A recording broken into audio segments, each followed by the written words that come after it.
ভয় দেখানোর জন্য না, বাস্তব সমস্যা জানাতেই বলছি।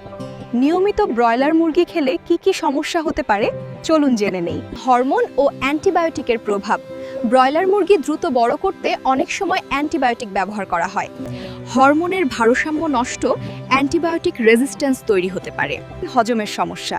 নিয়মিত বেশি পরিমাণে ব্রয়লার মুরগি খেলে গ্যাস, বদহজম, পেট ভারী লাগা এই সমস্যাগুলো দেখা দিতে পারে। ওজন ও চর্বি বৃদ্ধি।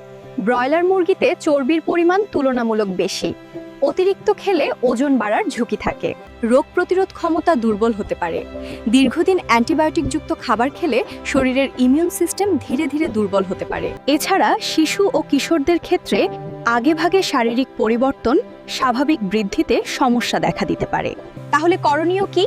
পরিমাণে কম খান, ভালোভাবে রান্না করুন, দেশি মুরগি হলে অগ্রাধিকার দিন, প্রতিদিন এক খাবার হিসেবে না রাখাই ভালো। সচেতন খাবারই সুস্থ জীবনের চাবিকাঠি।